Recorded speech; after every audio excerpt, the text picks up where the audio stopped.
Thank you very much. Thank you very much for the invitation and for everybody that is watching. I'm going to share my screen so that you can see my presentation.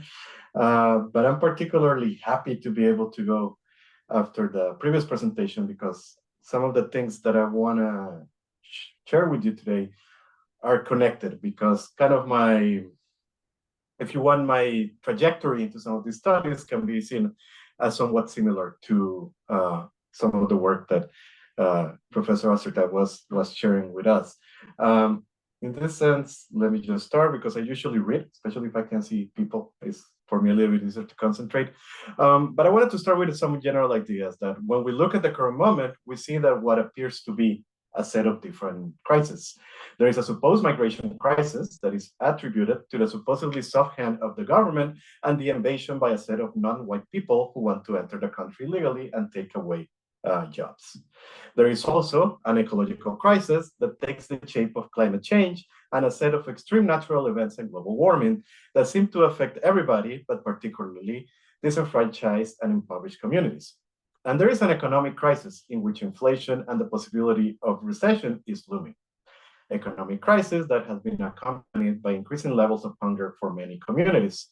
Further, all of this, and as the COVID-19 pandemic showed us, and particularly after the shutdown that came afterwards, our social safety networks and our communities in general are very fragile and vulnerable to external shocks. So while there are many ways in which we can approach and try to understand these different crises, food, the way we produce it, how it circulates, and how and what it is that we consume, provide us with a perspective from which to think about them all together. Why?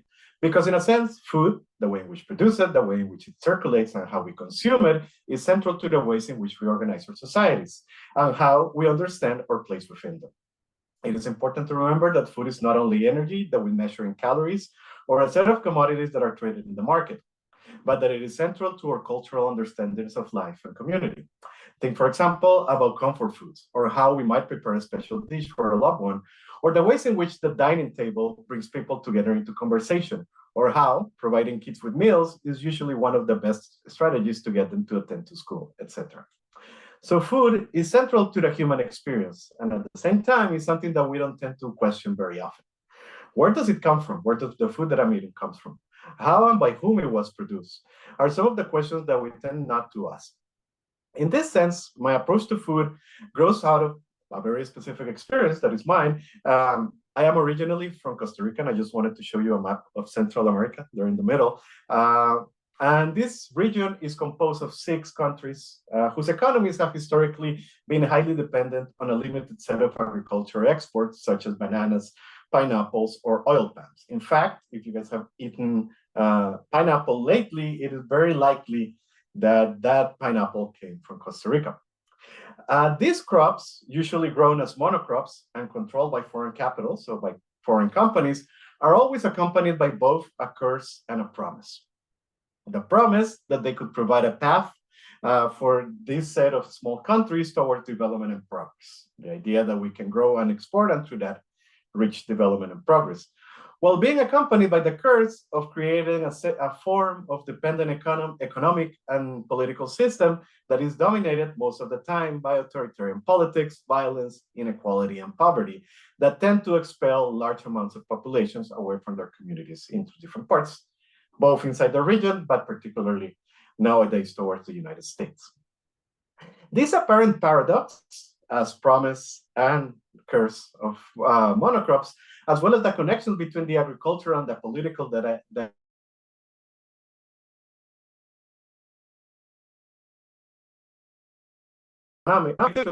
particularly a little bit about their history and their underlying logics.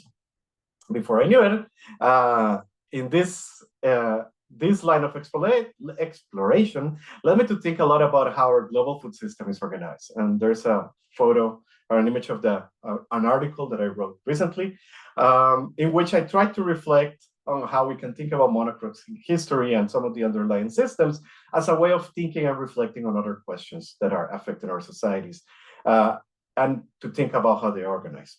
So what I want to do in this short presentation that is a little bit more about bigger pictures, and what I really wanted to do is just show you some data and present some questions, is an overview of the food system and why I believe it is not a great way, or it is not, the food system that we have is not a great way of trying to feed people in general terms. So first of all, I understand the global food system in terms of the ways in which we organize the production, circulation, and consumption of food at the global level within a particular historical moment. I borrowed this definition, or it's an adaptation from the discussions by Harriet Freeman and Philip McMackle in particular, who during the 1980s have been proposing that we need to think about food in relation to the broader economic and political context. In other ways, to try to understand how changes in the way in which we produce, circulate, and consume food is connected to broader questions that have to do with how we organize the economy and the politics in different moments. From this perspective, one thing that we can start is by thinking about our global food system as one that is full of contradictions in different ways. And I'm just going to mention a few that you can see on the slide. For example, never before in history has so much food been produced. At the same time, never before in history had there been so many people suffering of hunger.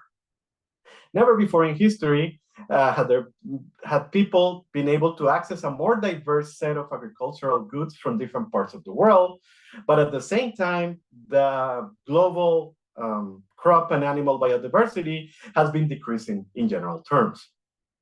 Also, these increasing levels of hunger are also accompanied by what you could in certain sense consider as its opposite, with rising levels of obesity.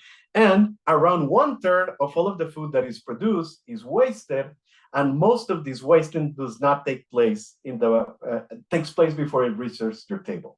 In other words, it doesn't have to do directly with consumption or food that families and households are throwing away, but actually in different parts of production that they get lost, or also when they're being commerce and moved from the places of production to the places of consumption. Also, these disparities in general terms, the disparities in terms of access to food overlap with other historical inequalities that are related to gender, race, and class. And just to show you a little bit of what I mean, here are two maps that we can see overlapping one with the other. The one on top, the one in black and white, is the estimated percent of the population in poverty in the contiguous United States. This is by county, so each square is one of the different counties for 2020. And the bottom map is a hunger map, or hunger cases in the country from 2019. One thing that you might notice, so in this one, black means more impoverished. So the darker the color of the county, the more poverty. And this one, the darker the color of red, it is the higher the number of cases of hunger that you can find. And what you can see is that there's a very significant overlap between both maps. So in a sense, it's a little bit of a sense conclusion, but it's to say that those that have access to money in an economy like the US, where basically all of the subsistence is accommodated through the market, is where you find more people that are hungry. And all of these things overlap in different ways, not only within the US, but also globally. The question then is, how do we get here? Since the 1960s, but certainly we can track the roots much farther back, our understanding about food has been organized by the Malthusian myth of that overpopulation, not inequality, is at the root of hunger. The idea is very simple. Population is growing at a higher rate than food production is, and thus we will never have enough food to feed everybody. This is a myth that is commonly known as a population bomb, and that is present to our day. As we can see in a few I forgot to show you this slide before. There is a graph that is based on US food insufficiencies rates by race and ethnicity, so that we can see the overlap between class, but also between race and between race. And the interesting thing is when you see that line. So you have a US average, and above it, you find multiracial and other race, Black populations, and Latinx populations, just so that we can see the sort of inequalities that I was mentioning. But in terms of the headlights around this idea of the population bomb, something that you start to find now very, very often, and this is, for example, from the UN Environmental Program, is this idea how to feed 10 billion people. And how are you going to feed all of these people that are supposed to be around by 2050? You find it from the UN, but you can also find it from different sorts of financial firms that are trying to look for ways of investment. But you can also find it by the OPEC fund, that is a fund that tries to promote development programs by the set of countries that produce oil, that work as a sort of a cartel. What is interesting, for example, of this OPEC one is that they talk, only a revolution can save us. Luckily, it is already underway. Technology, science, and big data are radically changing agriculture around the world. What follows from this type of ideas, and what has been following from the 19th, starting at least in the 1960s, but again, we could go much back, is that the way in which we were able to save ourselves from that future catastrophe is to produce so much more food in as little land as possible. How do we do this? To the application of modern technology to agriculture to increase our outputs. Following this logic, what we needed to do was to focus on large-scale projects in which we produce a limited set of crops on a massive scale and thus feed more people, saving them from famine.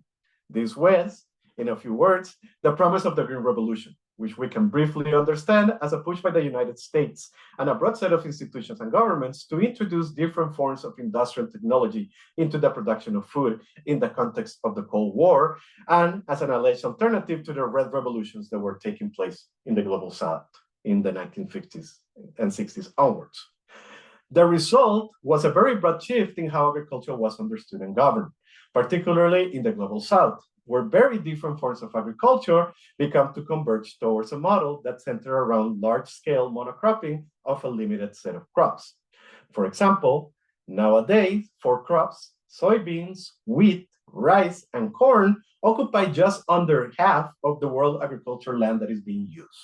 So 4 crops basically represent most of the agriculture that we can find in the world, particularly in terms of the large scale. But let's return to this shift that started with the Green Revolution. Agriculture is an inherently diverse activity that responds to different ecological, cultural, and political conditions. However, in general terms, before the Green Revolution became dominant, agriculture was a regional or a local affair, in which most of the inputs needed to produce, and think about fertilizing, farm work, etc., were either produced within the farm or were found locally or regionally. However, with the inclusion of modern technology, most of the locally produced inputs began to be replaced by more expensive and industrial produced ones that came from factories far away.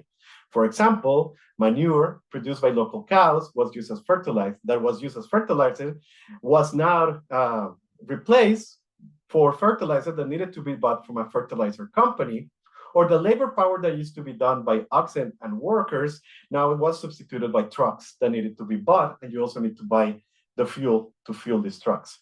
Also, the seed that used to be collected from previous harvests and exchanged and reused now needed to be bought every year again, etc.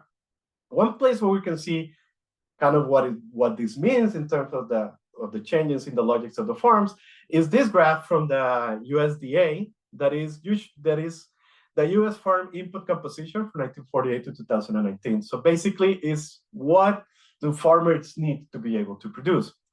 The orange line that you see here is the importance of land in terms of production. So land, in a sense, has been less and less important, but look at labor, how far it starts to fall after 1948 in terms of the necessity of this input into production. So all of the labor that is destroyed to this form of industrial production. But look at capital, so excluding land. So this basically means money into paying different type of loans and using to buy different type of things, but also intermediate inputs, which means all of those things that I was mentioning, so fertilizer, other kinds of agrochemicals, machinery, etc., start to be more and more important in terms of production. And this is a shift from things that were, in a sense, controlled and produced within farms to something that needs to be bought from a set of external companies and actors. So the main effect of this transformation in agriculture, this change from farming being organized and governed internally by the farms into something that is organized around a set of large input production companies, were there were mainly 2 effects. On the one side, the agricultural outputs of a limited set of crops increase exponentially to the point that, as I was mentioning, 4 crops, soybeans, wheat, rice, and corn occupy just under half of the world agricultural land. So thus, if we understand feeding the world as producing enough cheap calories for everybody through grains, the world is already producing enough food for a growing population. and we can see this from this graph that is trying to show cereal production since, well, this is from 2008 to 2018, but look at the interpretation done by the authors of this book. I forgot to add the source, but I can share it later. But basically what they say, in 2018, 2.7 billion tons of cereals were produced worldwide, an increase of 18% compared to 2008. Production grew faster than the global population, reaching 354 kilograms per person in 2018. World cereal stocks amounted for 853 million tons in the same year, up from 510 tons in 2008. There is enough food available to feed a growing world population in this moment, if we take it in those terms. But most importantly, and this is something that it comes also from this book, most of that production of cereals is not even going to feed people, or to feeding humans. So from this same book, what they propose is that in 2018, total cereal utilization amounted to 2.68 billion tons of cereal. Only 42.6 of wheat, rice, and coarse grains were directly used as food for human consumption. The remainder were used as animal feed or for other purposes, such as the production of biofuels or other industrial uses. 20 years ago, the share of cereals used for food consumption was still higher than 50%. Basically, what this means is that we're producing a lot more of cereals, and this has to do with some of these effects from the Green Revolution, but then a significant amount of this grain is not even going to feed people, but actually to feed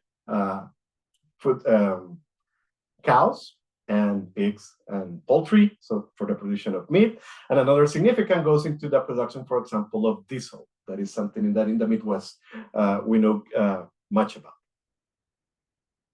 So that's one effect, the increased production of a very limited set of grains.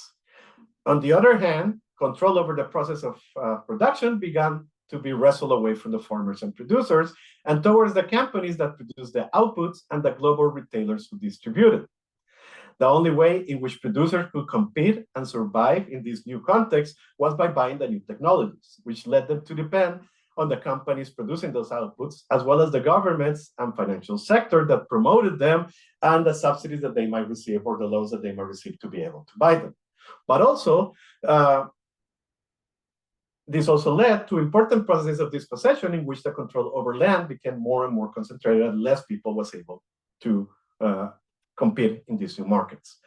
Further, unlike what you might expect from a farmer who is embedded within between the context of a specific community, the end goal of the different companies is to sell more and more of their products rather than to feed the world. So a fertilizer company is not as interested in how much food is being produced as how much fertilizer they'll be able to sell.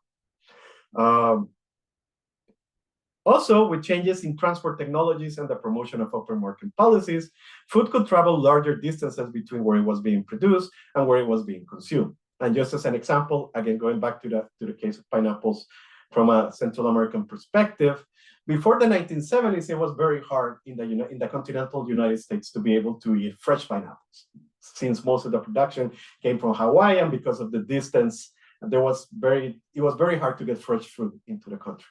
It will take a set of transformations in the transportation industry, particularly, for example, refrigerated containers, for this to become something possible, but also the movement of the production away from Hawaii and into Central America, and particularly in Costa Rica.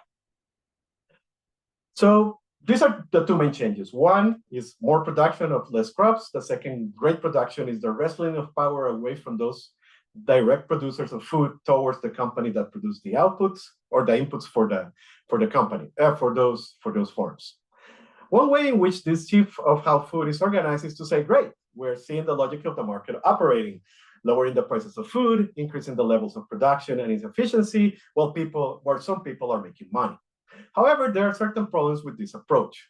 First, one could question just how efficient this form of food production that is centered around the making of profits for a set of actors who are not directly involved in the production of food is.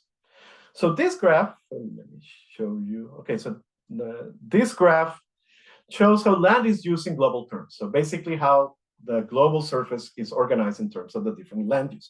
So as we can see, 71% of the land is habitable land, of which 50% is used for agriculture.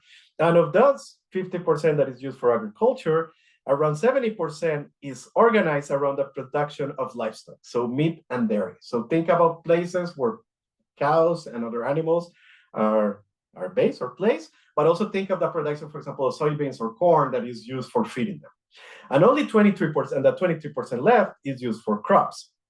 However, I would like to point to these two last ones, which I think are the important ones for the point that I want to make. The meat and dairy that come from that livestock, so that livestock that is used in 77% of agricultural land, only represents less than 20% of the global supply of calories and less than 40% of the global supply of protein. Further, the global distribution of the consumption of meat, to which a lot of these resources is directed, is very uneven. So as you can see, while places like the US and the Americans in general consume a lot of kilograms of meat per year, places like Africa and Southeast Asia do not do it in the same way. But also, if we consider the amount of water that is needed to produce 1 kilogram of, for example, bovine meat, or sheep or goat meat or pig meat compared to other things like fruit or vegetables, the difference is abysmal. So in other words, while meat very much is at the center of how we're producing food nowadays, its efficiency in terms of maximizing production with minimal resource use is very limited. A second point that comes out of this new transformation has to do to an ever-increasing use of substances, particularly agrochemicals in different forms, who have a significant environmental and health effects, including loss of biodiversity, greenhouse gas emissions, poisonings, and less directly, the increasing cases of cancer in different parts of the world. In this regard, then, besides not being very efficient, it comes with a set of negative effects that particularly affect impoverished communities from the global south. So what we have seen in the last few decades is that due to these negative effects and how they become more evident and studied, countries in the global north have banned their use of many of the more dangerous chemicals, which has led to an expansion in their use in the global south, as this map kind of shows. So you can see how, for example, in North America and Europe, you see very little growth in the amount of kilograms of pesticides that are being used, but you can see some massive growth, for example, in South America, in Asia, and in parts of Africa. So what you see is kind of a change of the geography of how pesticides are being used nowadays. The last point that I would like to point out of this is this way of producing food tends towards the concentrations of resources and wealth in a very limited group.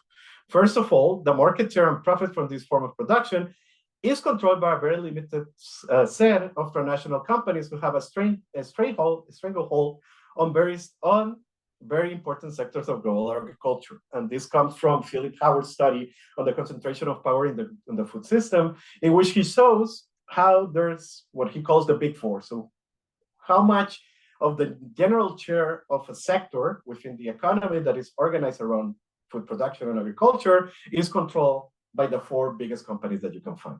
And what he found is that, for example, in the term of agrochemicals, four companies, ChemChina, Bayer, BAF, and Corteva, control 65.8%. In terms of animal pharma, so this has to do with all of the medicines that are produced for animals, and think about antibiotics. 58% is controlled by the biggest four. Commercial seed is controlled by 53% is controlled by four companies. One thing that you might find interesting is that those that are in the commercial seed sector are the same that are in the agrochemical sector. If you want a Q&A, we can talk a little bit of why that happens. But look at, for example, in beer, almost 50% is controlled by four of the biggest companies. And in farm equipment, 46.2% is also controlled by those. If you move from sectors in a specific to grains or particular production, you find similar things. So four companies control 80% of the soybean processing, 73% of beef processing, chicken percent 54, salty snacks, beer, etc., etc., etc. So you can see all of this concentration in a very limited set of groups. But it is not only a problem of the concentration of the inputs and the control over the commercialization of these things, but it also has to do with the concentration over land and other life affordances such as water. According to this recent report by Oxfam, farmland is highly concentrated and becoming even more so. It's being concentrated in very few hands who have access to the global markets and resources. So what you see is that those that are controlling land are the same that are able to use that to produce things that can be exported into the global markets. And you can see this through this graphic that they show that is using the Gini coefficient, that is basically a coefficient that allows you to see inequalities. And basically, the closer that it gets to 1, the more unequal the relation that you're looking at is. So what you see is that from the 1920s, you start to see a decrease in the levels of the Gini coefficient in terms of land. So how many people have access to land and how much land. That has to do with the red revolutions, but also with different type of agrarian reforms in the global south. And how from the 1980s onwards, what you start to see is a larger concentration. What you're left with is this couple of numbers. First of all, about 80% of farms are smaller than 2 hectares in the world, but these operate only about 12% of all of the farmland, with little of, if any, opportunity to be part of corporate supply chains. On the other hand, the larger 1% of farms operate 70% of farmland, supplying most of the corporate food system. So most of this production of the boom around the green revolution that I've been talking about has really been concentrated around a very limited set of companies. The effect of this is that we have a very undemocratic governance, which goes against the idea of competition that we hold so much dear, but also that it is predicated on dispossession and exploitation of many populations around the world, many of which decides to migrate once they don't have access to food or to other life affordances, looking for a better future, which kind of brings us back to our current predicament. In sum, what we can see is that through the lens of food, many of the manifestations of our current crisis seem to be connected. The ecological inefficiencies from the forms in which we produce food fuels the processes of climate change and environmental degradation that are affecting the planet. Also, the tendency towards the concentration of power, opportunities, and resources explains in part the logics of displacements of populations around the globe. In a sense, one way in which we can think about all of this is through the idea or the notion of embeddedness. Much of the push, since at least the 1960s that I've been talking about, has been to abstract or distance agriculture from its social ecological context, wresting power away from the immediate producer, limiting the ways in which crops and animals are grown and cared for, but also distancing those who consume the food, so us, the consumers, from those who produce it. So less and less we know who is the butcher from the meat that is coming in, or who's growing the food that we're eating and how they're producing it, etc. There has always been a pushback against this form of agriculture, and it follows the idea of embedding, once again, agriculture into their social environmental context. Movements such as agroecology and ideas around food sovereignty proposed by many organizations, including La Via Campesina, propose that we need to wrestle back power away from corporations and towards communities, giving a prevalent role to those who actually produce the food, democratizing also decision-making in relation what to do with our collective resources in the process, and in the way trying to promote ways of being in the world that respect and protect better the environment. In a context such as the present, this might also be a recipe or a way of thinking about ways in which we might be able to move beyond all of these different crises with which I started my presentation and that we're experiencing at the moment. And I think I'll stop by here. So thank you very much.